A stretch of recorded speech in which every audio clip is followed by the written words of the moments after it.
Hello दोस्तों, आप सभी का हमारे YouTube चैनल में स्वागत है। मैं आज संख्या के बारे में पढ़ाने वाला हूं।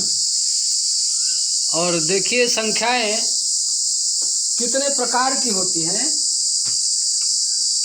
वास्तविक संख्या नंबर 1 वास्तविक संख्या और नंबर 2 काल्पनिक संख्या। वास्तविक संख्या के अंतर्गत सारी संख्याएं आती हैं। कौन कौन सी?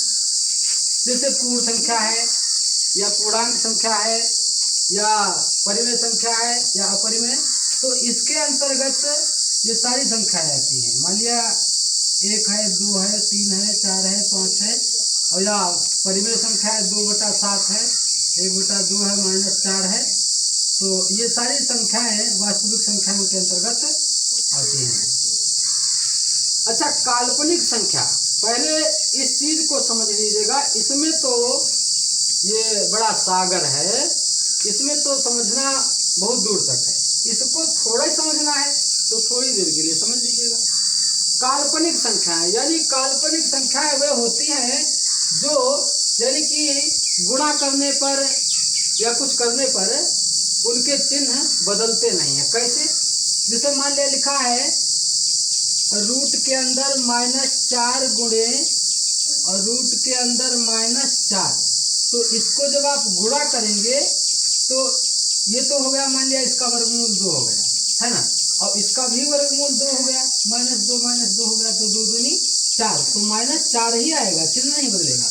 अगर ऐसे दिया है कि -4 √4 और गुणे -√4, अगर ऐसे दिया है तो 4 चौके तो 16 हो जाएगा, 16 का वर्गमूल कितना हो जाएगा? 4 हो जाएगा, तो माइनस माइनस ये प्लस हो जाएगा। लेकिन इसमें ये काल्पनिक संख्या है, इसमें चिन्ह बदलते नहीं है। अगर कोई पूछ ले कि काल्पनिक संख्या क्या होता है तो बताएंगे आप क्या? काल्पनिक संख्याओं की गुणा करने पर चिन्ह बदलते हैं, उनके चिन्ह बदलते नहीं, सेम रहते हैं यानी बदलते नहीं है। अच्छा, काल्पनिक संख्या यानी ये कल्पना है। क्या कल्पना है? जैसे आप लोग कल्पना करते होंगे कि हम ISPCS बन जाएं, या कोई ये कल्पना कर रहा होगा कि मेरी शादी किसी बहुत अच्छी लड़की के साथ हो। अगर हेमा मालिनी के साथ हो जाए तो आप सही रहेंगे ना, खुश हो जाएंगे ना, खुश होंगे नहीं खुश होंगे? सचिन बताओ। अच्छा बउआ बताओ, आपकी क्या कल्पना है? कभी आपने कल्पना की है? नहीं की है? जरूर लोग करते होंगे, ये कल्पना जरूर करते होंगे कि हम अगर अच्छी पोस्ट पर हो जाएं तो ज़्यादा बढ़िया रहेगा, हमें अच्छी औरत मिले ज़्यादा बढ़िया रहेगा, शादी यानी अच्छी हो तो ज़्यादा बढ़िया। ये कल्पना लोग करने लगते हैं ना। अच्छा, विभिन्न प्रकार की कल्पनाएं तो दिमाग में होती रहती हैं, नहीं होती रहती? सोचते रहते हैं यार हवाई जहाज से अगर चलते हम तो यार मज़ा आ जाता, है ना। तो ये कल्पना है, वही ये काल्पनिक संख्या है। अच्छा, इसमें और जैसे अब हम आपसे पूछ रहे हैं, जैसे लिखा है भैया √-3 और गुणे √-3। अच्छा बताओ बाबू, इसकी गुणा कितनी होगी? 9, 3 तिया 9, और तो 9 का वर्गमूल कितना? 3, तो कितना? -3 की प्लस -3। इसका मतलब क्या है? ये काल्पनिक संख्याएं हैं, ये काल्पनिक संख्याएं हैं, और ये भी काल्पनिक संख्याएं हैं, नहीं है? अच्छा, क्या ये काल्पनिक संख्या है? नहीं, ये नहीं है। क्यों बाबू?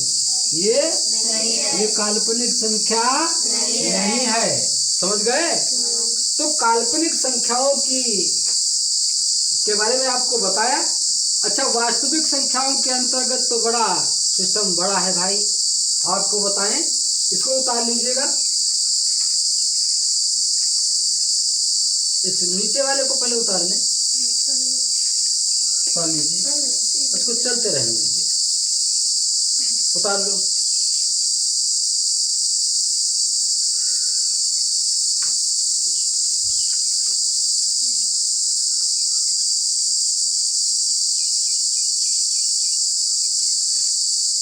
मिटा दे नीचे वाला भैया।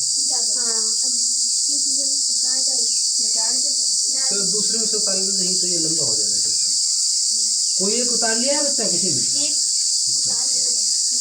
अच्छा, अब भैया वास्तविक संख्या के अंतर्गत तो बहुत कुछ सिस्टम है। अब हम वास्तविक संख्या के बारे में बात करेंगे। अब इसमें आता है वास्तविक संख्या में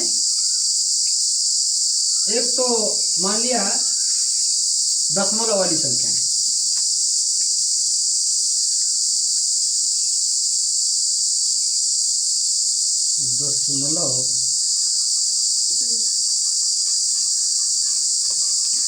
दशमलव वाली संख्या है।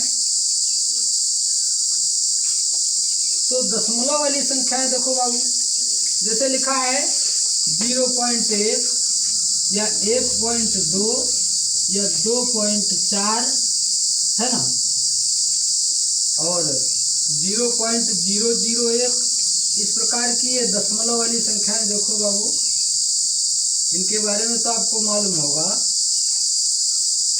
दशमलव वाली संख्याएं पढ़े हो कभी? नहीं पढ़े हो? अच्छा, ये हो गई दशमलव वाली संख्याएं। इनके बारे में देखो, ये भी दो प्रकार से होती हैं।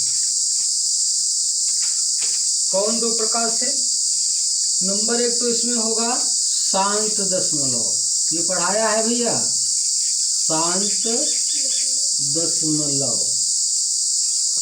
शांत दशमलव, शांत दशमलव कैसे? जैसे बाबू लिखा है कि 2/3, ठीक, 2/3 को दशमलव में कैसे बदलेंगे? नीचे वाली संख्या से ऊपर वाली को भाग करेंगे। तो भाग करिए भाई, 3 से 2 को भाग करना है।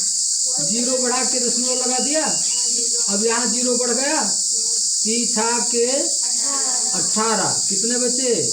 2, फिर 0 बढ़ गया, 3 का, फिर 2 बचे, फिर 0 बढ़ गया, 3 का 18, फिर 2 बचा, फिर 0 बढ़ा लिया, 3 का 18, है ना। क्या ये शांत दशमलव कहा जाएगा? नहीं। कहा जाएगा कैसे? अगर एक ही अंक छिड़ियाता हुआ भागता चला जा रहा है तो इस पे अगर हम रेकरिंग चढ़ा देंगे तो ये शांत दशमलव बन जाएगा। वैसे अशांत है, क्या है ये? अशांत। लेकिन इस पर जब रेकरिंग चढ़ा देंगे तो ये शांत हो जाएगा। यानी इसको शांत होने के लिए कुछ हमको करना। अच्छा, जैसे बताओ भैया, बउआ भागता हुआ जा रहा है और ये रुक नहीं रहा है, और एक डंडा इसके लगा दिया तो रुक गया? नहीं रुक गया, खट से रुक जाएगा, शांत हो जाएगा, है ना। रेकरिंग चढ़ाने से संख्या भागती नहीं है, छिड़ियाती नहीं है, रुक जाती है रेकरिंग चढ़ाने से। लेकिन एक ही अंक जब भागता हुआ जाएगा तब। अच्छा, सारे बच्चे अगर भागते चले जाएं तो एक डंडा में कवर होगा? नहीं होगा। और एक ही बच्चा भागता जा रहा है और उसको एक डंडा लगाए तो रुक जाएगा, शांत हो जाएगा? नहीं शांत हो जाएगा। तो ये है शांत दशमलव, यानी रेकरिंग चढ़ा के इसको हमने शांत कर दिया। अच्छा, रेकरिंग को और क्या बोलते हैं? बार भी बोलते हैं। रेकरिंग को बार भी बोलते हैं, सुपीरियर भी बोला जाता है इसको, समझो भैया। तो रेकरिंग चढ़ाकर इसको शांत दशमलव में कर दिया गया है। अच्छा, जब किसी संख्या में, जैसे मान लिया कोई संख्या है, कितने मिनट का हो गया है?